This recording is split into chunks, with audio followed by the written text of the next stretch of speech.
عن أبي أيوب الأنصاري رضي الله عنه قال قال رسول الله صلى الله عليه وسلم إذا أتيتم الغائط فلا تستقبلوا القبلة بغائط ولا بول ولا تستدبروها ولكن شرقوا أو غربوا. قال أبو أيوب فقدمنا الشام فوجدنا مراحيض قد بنيت نحو الكعبة فننحرف عنها ونستغفر الله عز وجل. بارک اللہ فیک. اس حدیث کا موضوع یہ ہے کہ قضاء حاجت کے وقت بیت اللہ کی طرف رخ کرنا یا پشت کرنا، اس کا کیا حکم؟ یہ جائز ہے یا ناجائز ہے؟ قضاء حاجت کے وقت استقبال یا استدبار؟ استقبال سے مراد بیت اللہ کی طرف چہرہ کرنا، اور استدبار سے مراد بیت اللہ کی طرف پشت اور پیٹھ کرنا. اس کا کیا حکم ہے؟ یہ جائز ہے یا ناجائز؟ حدیث کے راوی ابو ایوب انصاری رضی اللہ تعالی عنہ ہیں. یہ صحابی اپنی کنیت کے ساتھ معروف تھے. ان کا نام بہت کم لوگ جانتے ہیں. ان کا نام خالد تھا، خالد ابن زید ابن کلیب. انصاری صحابی تھے اور خزرجی تھے. ان کا تعلق بھی قبیلہ بنو خزرج سے تھا. جنگ بدر میں شریک ہوئے تھے اور بقیہ تمام جنگوں میں شریک تھے. یہ ان کا شرف ہے اور ان کا اعزاز ہے کہ تمام جنگوں میں شریک تھے. بلکہ جب پیارے پیغمبر مکہ میں تھے تو یہ بیعت عقبہ جو ہوئی تھی دوسری، اس میں یہ تشریف لائے تھے. مدینہ سے انصار صحابہ کی ایک جماعت مکہ آئی تھی نبی علیہ السلام کو مدینہ آنے کی دعوت دینے کے لیے. بڑا پرخطر یہ سفر تھا. رات کی تاریکی میں چھپ کر آئے تھے. کفار قریش کا بڑا کڑا پہرا تھا، مگر چھپ کر آئے اور نبی علیہ السلام کو مدینہ آنے کی دعوت دی اور آپ کے ہاتھ پر اسلام کی بیعت کی. تو اس بیعت میں انہیں بھی شریک ہونے کا شرف حاصل تھا. نبی علیہ السلام کے انتقال کے بعد بغداد چلے گئے تھے اور جو رومیوں سے جنگیں ہوتی رہیں ان میں بھرپور شریک رہے. یعنی آخری حد تک روم سے جو جنگیں ہوئیں ان میں شریک رہے، حتیٰ کہ رومیوں کے خلاف غزوہ میں اللہ تعالیٰ نے انہیں شہادت کی موت دے دی. وہ غزوہ قسطنطنیہ میں تھا اور اس کے قائد یزید بن معاویہ تھے، امیر معاویہ کے دور میں. اور یہ واقعہ سن 50 ہجری میں پیش آیا تھا. 50 ہجری میں آپ کی شہادت ہوئی. یہ اس حدیث کے راوی ہیں. فرماتے ہیں کہ رسول اللہ صلی اللہ علیہ وسلم نے ارشاد فرمایا اذا اتیتم الغائط فلا تستقبلوا القبلة بغائط ولا بول ولا تستدبروها. جب تم بیت الخلاء آؤ، بیت الخلاء ہو یا میدان ہو یا کوئی بھی حصہ ہو، علاقہ ہو، جب تم بیت الخلاء آؤ تو قبلہ کی طرف رخ نہ کرو. بغائط ولا بول، نہ پخانہ کرتے ہوئے نہ پیشاب کرتے ہوئے. ولا تستدبروها، اور نہ قبلے کی طرف پشت کرو.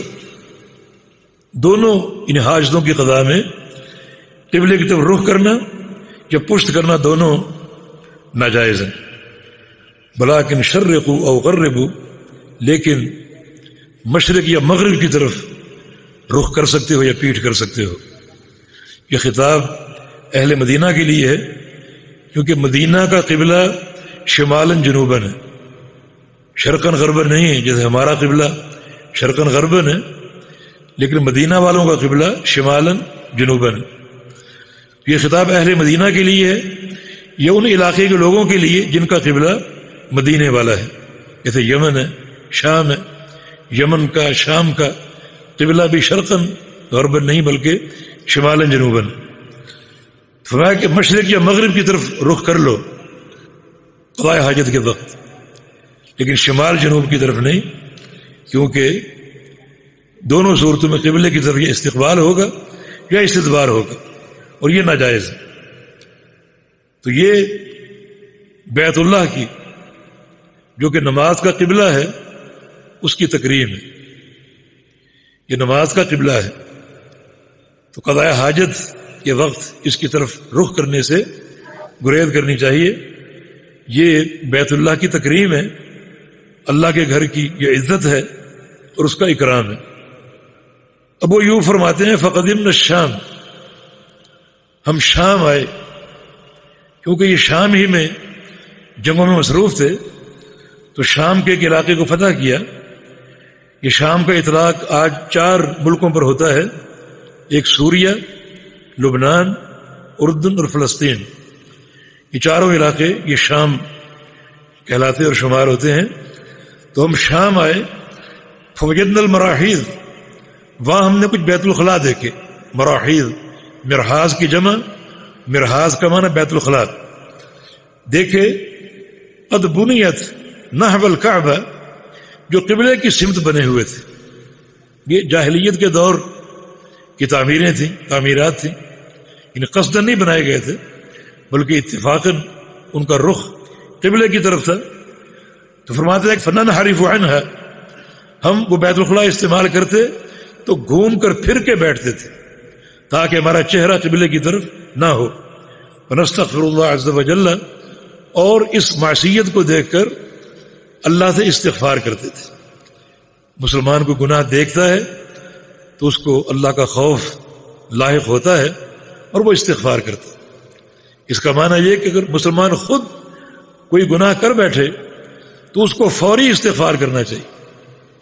یہ تو کسی اور کا گناہ ہے جو دیکھا اور اللہ کا خوف لاحق ہوا اور استغفار کیا.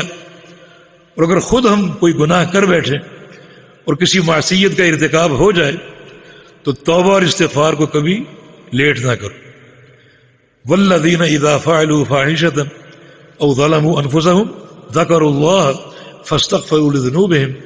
یہ اہل تقوی کی علامت ہے کہ جب کوئی گناہ کر بیٹھیں، اپنے آپ پر ظلم کر بیٹھیں معصیت کے ذریعے، تو اللہ کو یاد کرتے ہیں اور استغفار کرتے ہیں فوری. رسول اللہ صلی اللہ علیہ وسلم کا فرمان ہے اذا اذنب ابن آدم نکت فی قلبی نکتۃ سوداء، جب انسان کوئی گناہ کرتا ہے تو فوری طور پہ اس کے دل میں ایک سیاہ نقطہ، ایک سیاہ نشان لگا دیا جاتا ہے فوری طور پہ. تو گناہ کی یہ سزا ہے کہ بندے کے دل میں سیاہ نقطہ لگا دیا جاتا ہے. مگر فرمایا کہ فإن تاب واستغفر سُقِلَ قلبه، لیکن اگر وہ فوری توبہ کر لے یا جب بھی توبہ کرے استغفار کر لے تو اللہ رب العزت اس نقطے کو مٹا کر اس کے دل کو پالش کر کے مجلہ اور مصفہ کر دیتا اور اس کو چمکدار کر دیتا. تو یہ توبہ کا فائدہ بھی ہے اور استغفار کا فائدہ بھی. ویسے بھی جو انسان فوری استغفار کا عادی ہو اور فوری توبہ کا عادی ہو اسے ایک اور فائدہ حاصل ہوتا ہے. صحیح بخاری کی حدیث ہے، ابو ہریرہ کی روایت سے رضی اللہ عنہ فرماتے ہیں کہ رسول اللہ صلی اللہ علیہ وسلم کا فرمان ہے کہ انسان جب کوئی گناہ کرتا ہے، معصیت کرتا ہے، تو فوراً توبہ شروع کر دیتا ہے. جو انسان گناہ کرتے ہی فوراً توبہ شروع کر دے تو اللہ رب العزت اپنے فرشتوں کے سامنے فخر کرتے، دیکھو یہ میرا بندہ اذنب ذنبا وعلم ان له ربا یغفرہ، اس نے گناہ کیا اور اسے معلوم ہے کہ اس گناہ کو اللہ ہی معاف کر سکتا ہے. اب دیکھو فوری استغفار کر رہے، فرشتوں تم گواہ رہو میں نے اس کو معاف کر دیا.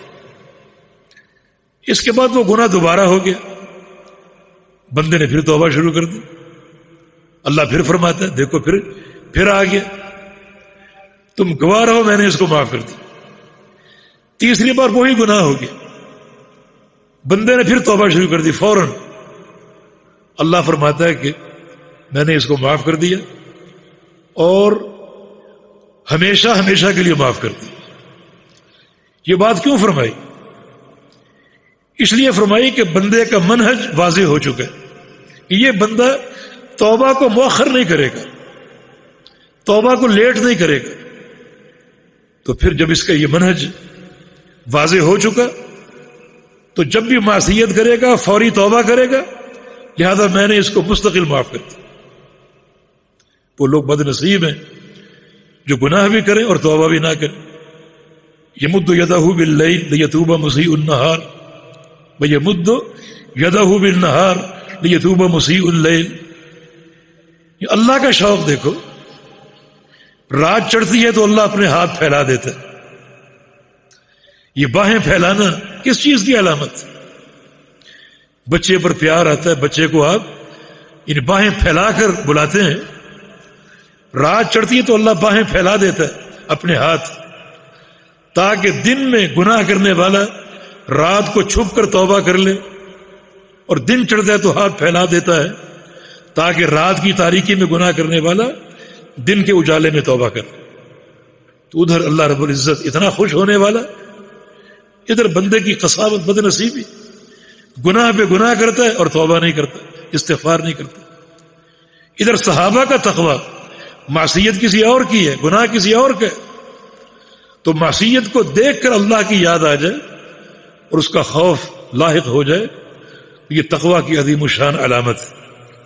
چنانچہ ابو ایوب انصاری فرماتے ہیں ہم پھر کے بیٹھتے اور استغفار کرتے. تو اس حدیث سے کیا ثابت ہوا، کیا فقہ حاصل ہوئی؟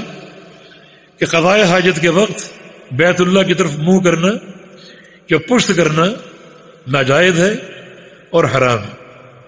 آگے پڑھ دے ایک حدیث تاکہ بات واضح ہو جائے.